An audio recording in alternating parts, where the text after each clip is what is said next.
Let's talk about it. How come we're not talking about how some of these eviction processes for the houses and rentals for the apartments, how come we're not talking about how they're not going by the laws and landlords are not being held accountable?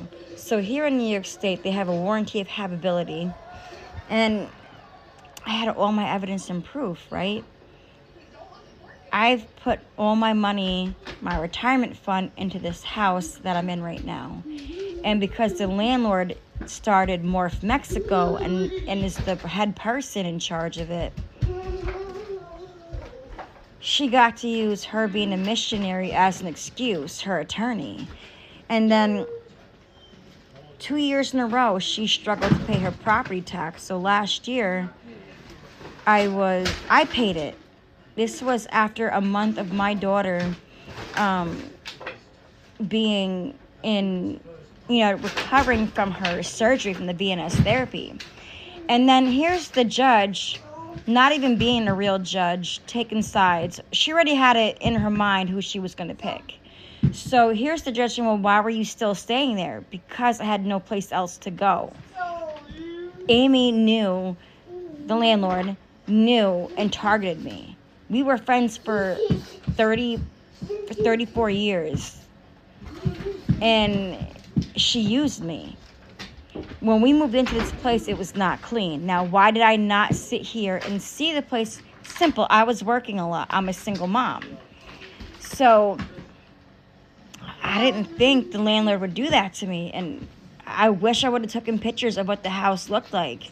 But, the lawyer didn't sit here, take my daughter's statement, but she took some guy who took apart the furnace stack.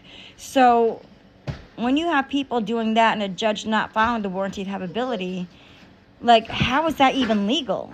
And then to sit there, dismiss all my evidence and already make a judgment, how is that even fair? Anyone else gone through that? And then to sit there and for the guy to say, well, what financial issues were you going through? Like, were you struggling financially? Weren't you receiving HEAP and food stamps? Thank goodness. But that doesn't mean nothing. My vehicle got repossessed.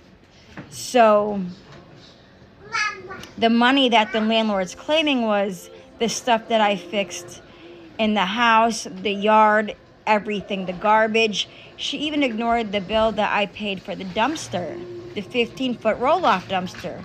When I say I gave her everything, that includes the bill for the dumpster, pictures of what we done, videos of what the house looked like, and she didn't even sit here and look at that. It was already judged. Now, when you have kids, you're supposed to have 60 to 90 days to leave, especially if you've been in the house for over a year. July would have been 2 years that I've been in the dump hole. So what does the judge say when she says you have the end of this month to evict the place? I said, what? I said, what do you mean? She says, you're being evicted. And I said, aren't I supposed to get 30 to 60 to 90 days? Not even 30 days at least? She goes, no, you have until the end of the month. And I'm like, that's 21 days, now 20. And I said, that's crazy, it's not even fair. She goes, well, the house is unsafe, so why would you want to be in there?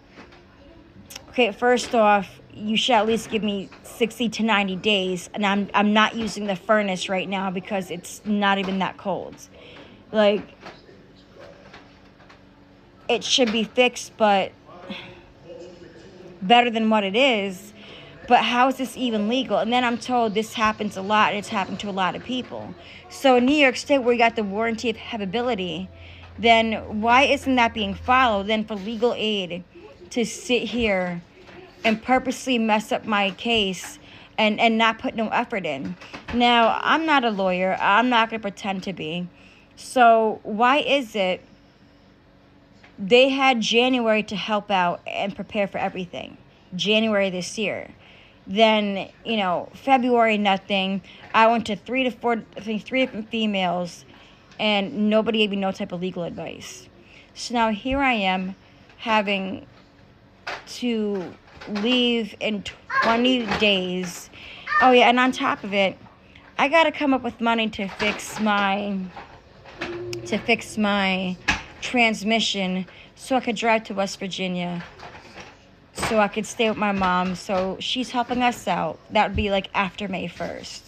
So how many other people have gone through this? Like, and no one's talking about this. These landlords aren't being held accountable.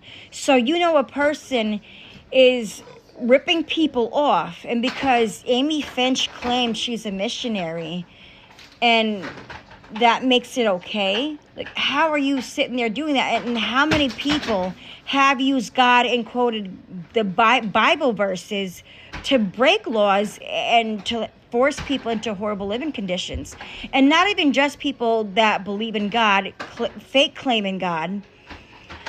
Because let's be real, Jesus did not rob Peter to help Paul, Mary, and the rest of them out. He never once done that. Also, how many people that donated to charities and everything else got to sit there, cut a person's water off, kick them out, change the locks, had the police in their back pocket? How come we're not talking about that? So no, I really don't have freckles. I'm using a Snapchat filter because I've been crying. Because in the midst of this, I have to give away my one dog and my other daughter's dog. And this has been extremely stressful and upsetting because I've had every proof. And the landlord who's in charge of Morph Mexico, Amy Finch, broke New York State's warranty of habitability. And that's okay. I depleted my retirement fund. When I worked at Bard College as a full-time bus driver, I racked up hours. I busted my tail as a single mom who has PTSD, anxiety, and depression, and she took advantage of me and the situation that I was in. And why aren't these landlords being held accountable? I mean, my landlord from May up until December was in New York State. And my vehicle got repossessed. That trashed my credit. And I guess she was upset because me going to Bryan and Stratton College, she was hoping I was going to give up all that money to her. No. See, my friend's husband's father passed away. So his family's generally good people, and I'm not holding that against them. They done this thing where they donated money to Morph Mexico. So not only does my landlord have money getting donated to her by the loads, but she was using the rent money for the house that I rented from her. And then for her to sit there and charge me for the work and conditions to improve the house, and everyone overlooked that. How crazy is that? And people like, oh, it wasn't racism. No, it clearly was, because Amy said she used the helpless white missionary Christian woman as her defense. This was a person I was friends with for 34 years. She also tried to act like I was like my brother, who was like always in and out of jail and prison, even till this day. So what did Amy and her family do? And her attorney? They sat there, put Carmelita Ritchie, a.k.a. Emily Ritchie. I've never gone by Emily Ritchie. I'm not even 32. I'm 42. I've never lied about my name. I've never lied about my age. And as an adult, I never lied about my age. I tried making myself older as a kid, but I couldn't pass in my actual age to save my life. I've always looked younger than what I was. So as an adult, I've never lied about my age. So I addressed that to the judge, and that was overlooked. I was like, right, she's telling the truth, but couldn't tell the truth in the court documentation. You lied about my alias. I have no alias. And you lied about my age. You lied about what you're charging me for. That's not rent money. That $9,160 is for the cleaning and fixing up of 10060 U.S. Route 9W in Athens, New York. So everyone who saw those tall, disgusting grass, all the garbage, that's what Amy and her family left. The holes in the wall, the dog feces in the apartment, I cleaned that with my own money. It wasn't a $20 job. Now, if the judge in Athens, New York, actually looked at the evidence before judging it, and the videos that it states to bring all your evidence and videos. How are you going to see the videos without the little hard drive thing? Like, how are you going to see that? You're not. And there was I still have the videos. How many other people have gone through this? Like, you have like 14 days, 10 days, and people literally violate New York State's warranty of habitability. What are the laws in the state that you're in that they have that people actually violate? How come landlords are not being held accountable when they know a landlord is like this? Why isn't people doing nothing?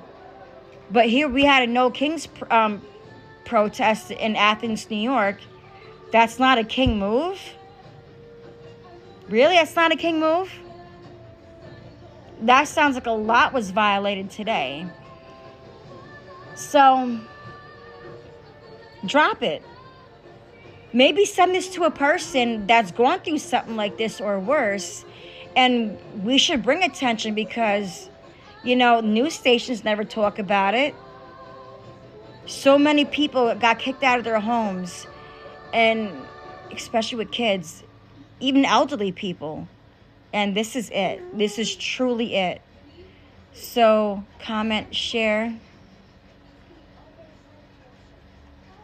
and maybe forward this to a person that's gone through this. Let's hear what's going on, because the average person stays struggling while all these people claiming to be broke goes from Mexico, drives through California, drives to Florida, drives to New York State, and hitting every other state in between on the way.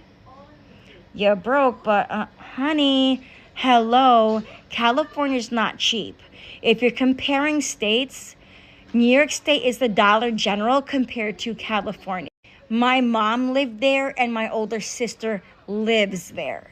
So spare me on how cheap California is, because California is not cheap. Not in the slightest. Miss me with that nonsense. So shout it out. Hashtag the average voice, the average person. Let's get this going. Like, come on, we got to speak up for ourselves. We got to make it the demand, because what's going on?